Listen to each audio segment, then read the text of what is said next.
Hello and welcome back to the channel. In today's video I'm going to do the final part of the Key Stage 2 Reading 2023 SATS paper, and we're going to look at the final text today, which is A Howl at Dusk. Please see the other two previous videos for the other two texts. Okay, so let's get started. First of all, when are the reading SATs this year? They're going to be on the Tuesday, the 14th of May 2024. You can see there that's when the reading paper is going to happen. And all the SATs will be during that week, May the 13th to the 16th.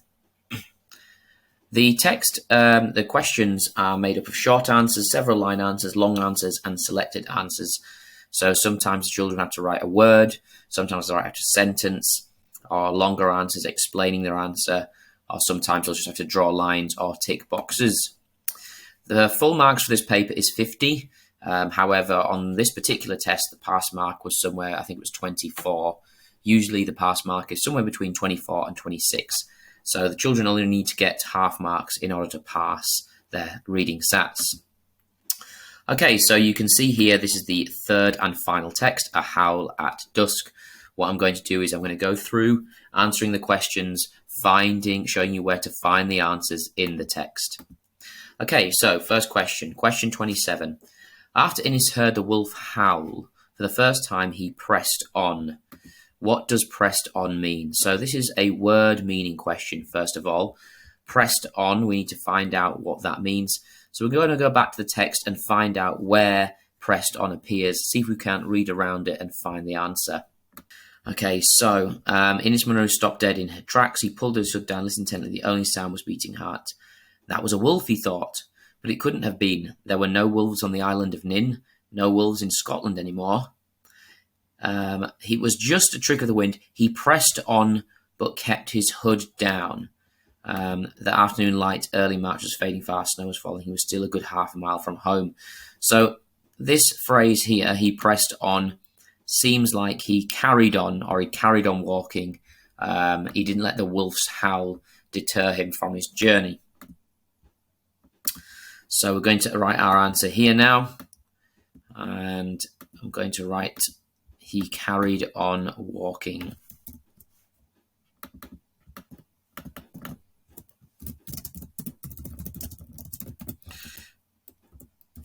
And that would be a mark for that answer. Question 28. How far from home was Innes when he heard the first wolf's howl? So we're going to go back to the text, and we've just read the section about the first wolf's howl. So let's go back and see if it tells us how far away it was from home. Okay, Howl pierced the darkened sky, made his engine stop dead. He pulled his hood down, listened intently. The only sound was beating heart. That was a wolf. Okay. He pressed on the afternoon light. He was still a good half a mile from home. So it tells us there in the text. This is a simple retrieval question, so I can just retrieve the answer and write it down here. He was still a good half a mile from home. So that would be the first two questions, and they would be acceptable answers. Let's move on. Question 29. The Barrens, what was the name for? Once again, this is a word meaning question, and if you don't know what Barrens are, and to be honest, a lot of children wouldn't, the best thing to do is for them to go back to the text, find where it says the Barrens, read around it, read the sentence before and after, and see if they can't work out what the Barrens could be. We're given a multiple choice here, and just to be clear, it's asking us to tick one, so don't tick more than one. Let's go back to the text and see if we can't find the answer. So we're scanning the text now for the Barrens. Can we find the Barrens? Here we go. So here we've got the Barrens. Now let's read the sentence before and after. Innes walked fast. I told himself it was not the howl that made him hurry, but the gloomy sky and gathering snow. He was crossing the Barrens, the middle of the island where the land was bumpy and boggy.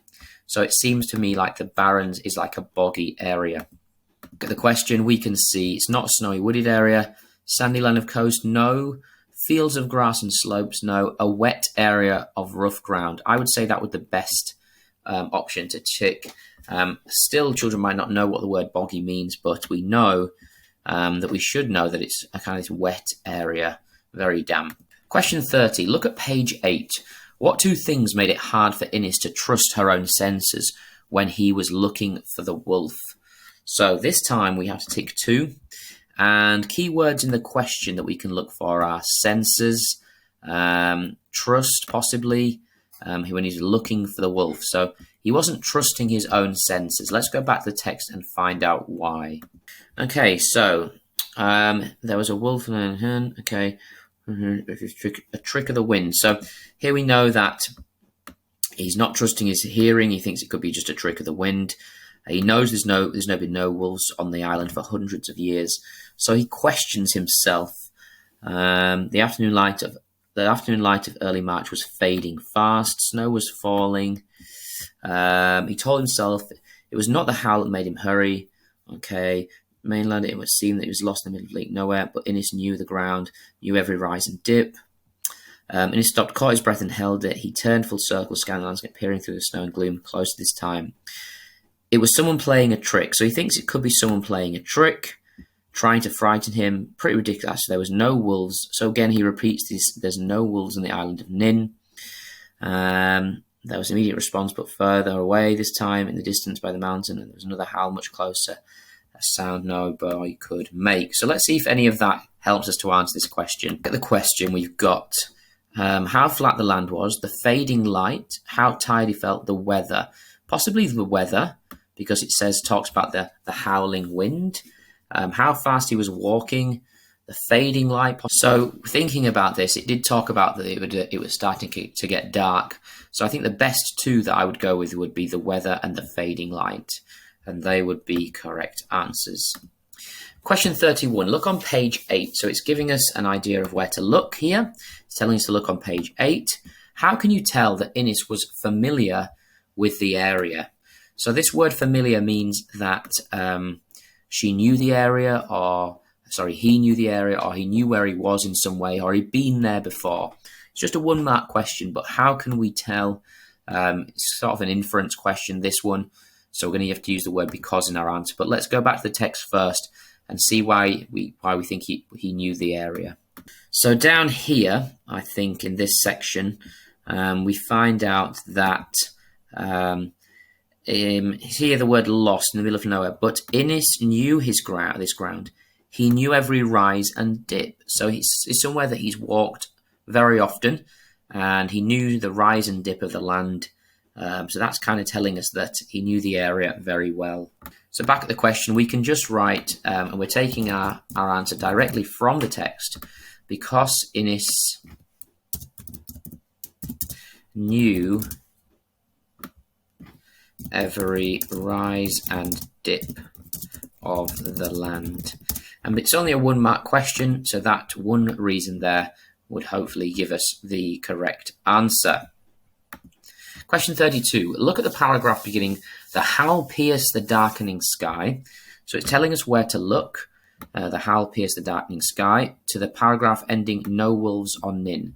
So we're looking in between these two sections here. Innes was worried by the two wolves. Right, one piece of evidence that shows that he was worried after the first howl, and one piece of evidence that he was worried after the second howl. So we're looking at that particular paragraph, and we're looking for when the wolf howls the first time and when the wolf howls the second time. Okay, so this section here, the howl pierced the darkening sky meant it is when he stopped dead in his tracks. So it's from here all the way down here in this section here. So we're looking in that whole section, and we're looking for the first howl and the second howl, and we're looking for reasons that show that Innes was worried. So he pulled his hood down, listened intently. The only sound was his beating heart. So first of all, he hears the howl pierced the darkening sky. He hears the first howl here, and he stops dead in his tracks. That means that he's not actually dead. He's just stopping very still and listening. So that's how we know that he's worried after the first one. And then he pressed on. Howl came, long, blood-curdling, wolf-like. So he stops again. He caught his breath. That shows that he's worried. And again, we're looking for that show, not tell. So it's not telling us he's scared. It's showing us by the things that he's doing. He was scanning the landscape as well. So we've got he stopped dead in his tracks for the first one, and we've got stopped again or caught his breath for the second one. Okay, back at the question. So Innes stopped dead would give us a correct mark for that one. And here he stopped again and caught his breath. Okay, and they will be 2 correct answers. Question 33. Innes heard a wolf howl several times. How can you tell that the wolf was moving all the time? So again, this is kind of an inference question. We need to find evidence that shows that the wolf was moving and not staying still. So back at the text, let's see what we can find. Well, further down here, it says that there was an immediate response, but from further away this time, in the distance up by the mountain. And then another howl, much closer, a sound that no boy could make. So it sounds like the sound is getting closer. And again, here it says that the howl is getting closer, peering through the snow and the gloom, closer this time. So it sounds like the howls are getting closer to Innes, which builds up that suspension tension and makes the reader feel like a little bit scared. So back at the question, again, it's only a 1 mark question, so we just need to give one reason: because the howls were getting closer. And that would be sufficient to get a mark for that question. Question 34. It was unmistakable. It was the unmistakable silhouette of a wolf. Okay, so this word unmistakable is in bold, which means the question is going to be about that word. Which of the following is closest in meaning to unmistakable? Tick 1. So again, we can only tick one of these options. And this is one of those questions where you don't necessarily have to go back to the text if you know the meaning of the word unmistakable. Could it mean unlikely, unfamiliar, possible, or definite? If something's unmistakable, it means that you definitely heard it, and in this case, it's definitely the silhouette of a wolf. So looking at these 4 options, I would go with the word definite. Question 35, we have a summarizing question, and it's asking us to number these events from 1 to 5 to show the order in which they happen to Innes. These are tricky questions because we have to use the whole text, as I will show you in a minute, and go through the whole text to find out which of these came first, second, third, and fourth, and fifth. So we're putting them in chronological order. So we've got he ran away, he imitated the wolf, he met a boy, he heard an unexpected wolf howl, he saw the boy. Now, just from the knowledge of the story, our first read through, he heard an unexpected howl. I think that would be the first one. I think after that, he imitated the howl, possibly, which means he copied the howl. He ran away, he met a boy, he saw a wolf. Okay, let's go back to text and have a look. So first of all, the howl pierced the darkening sky and made Innes stop dead. So he hears an unexpected howl. I think that would be the first one. Okay, he could have been, there were no wolves on the island. Okay, he hears the howl again. He thinks it's somebody playing a trick. Okay, let's carry on. Whoops. Innes whirled around and stared across the moor. 20 paces from where he stood, there was a shape dark in its brightness world. The silhouette of an arm stood in front of the back. Innes watched the creature raise its head slowly in the sky and hand side. It was the unmistakable silhouette of wolf. So he sees the wolf, so that's number 2. He slid down the shallow slopes upon the hand. Moved towards speed, frightened to look back at the wolf and seeing legs gave out. He took a glance behind as he ran, saw nothing, stumbled and fell. In his heart, felt ooze of breath, trousers melting down his back. He gave a shiver and a shout.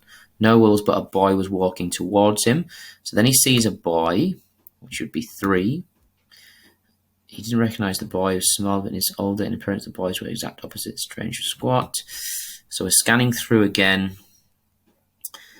Where are you going? What's it to you? The boy asked, without turning or stopping. There's a wolf out there, and instead the boy stopped and headed back towards him. Where exactly? It's pointed out of nowhere, out there somewhere. You saw it, probably the boy heard it and saw it. The boy didn't answer, but asked and said, how far? Not far, 5 minutes from here.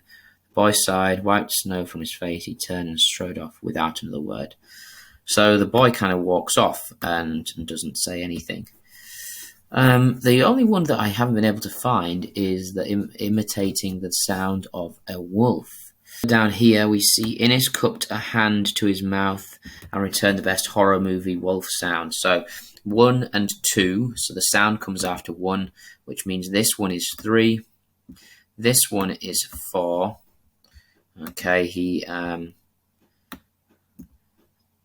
sees the boy and then the boy goes away, it's 5. So you can see how tricky these kinds of questions are, but you do have to use the whole text. Okay, so now we're going back. So he heard an unexpected wolf howl, that was 1. He imitated the howl, that's 2.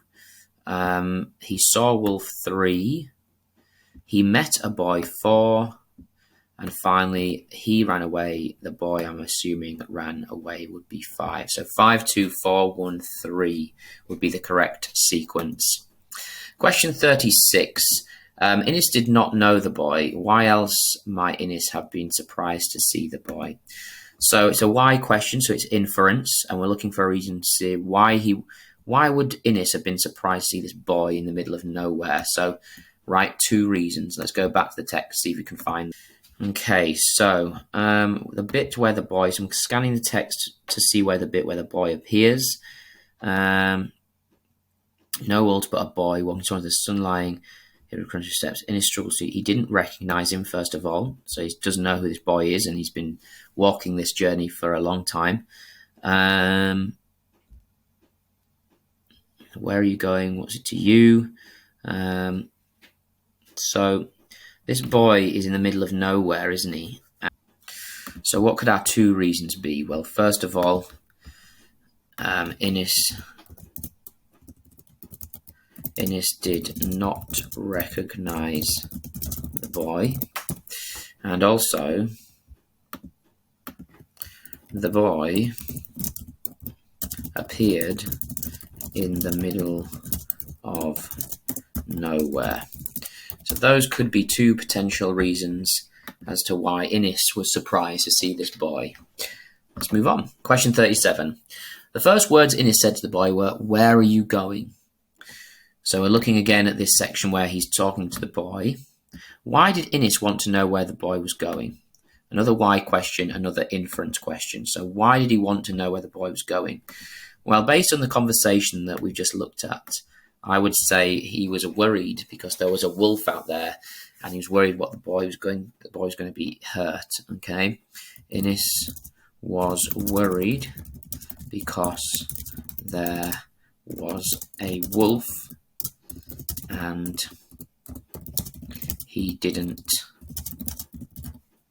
want the boy, to get hurt. And that's just one of a few different reasons you could write down, but that would get you a mark. And question 38. Look at the paragraph beginning, Innes sat up to the end of the text. So again, it's telling us where to look. Now, this is a 3-mark question, so we're going to have to give 2 points, and at least one of these points with evidence to get those 3 marks. Innes meets the boy. What do you learn about the boy's personality? Okay, personality. We need to give 2 points about what the boy is like. Give 2 things using evidence from the text to support your answer. Let's go and have a look in the text, see if we can find it. So the conversation between the boy and Innes is all this section here. So that's where I'm looking. Innes was small. He was smaller than Innes, but seemed older. So he's older in appearance. The boy was exact opposite. The stranger was squat with short fair hair, shaved almost to the scalp. He had dark, unfriendly eyes. So he was unfriendly, according to this. He was unfriendly. What's it to you? So the boy's quite rude. He asked him where he was going, and he says, "What's it to you?" without turning or stopping. So he's kind of doesn't want to speak to Innes. He's kind of unfriendly. Out there somewhere. He tells him there's a wolf. The boy probed the boy. I heard it and saw it. The boy didn't answer, but asked and said, "How far?" "Not far, 5 minutes from here." The boy sighed, wiped the snow from his face. He turned and strode off without another word. So he's kind of independent, this boy, isn't he? I mean, what's he doing in the middle of nowhere, walking around, independent and unafraid about this wolf, not really bothered about the wolf, to be honest. So there's 2 things that we could say. He's unfriendly and he's an independent person. doesn't need anybody's help. So back at the question, remember you need to get to 2 points, at least one with evidence to get these 3 marks. The first one I'm going to say is that he's unfriendly. How do we know that? It's because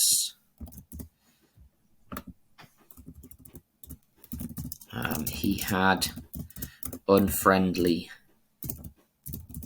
eyes and he is rude. Okay, and here we're going to have independent,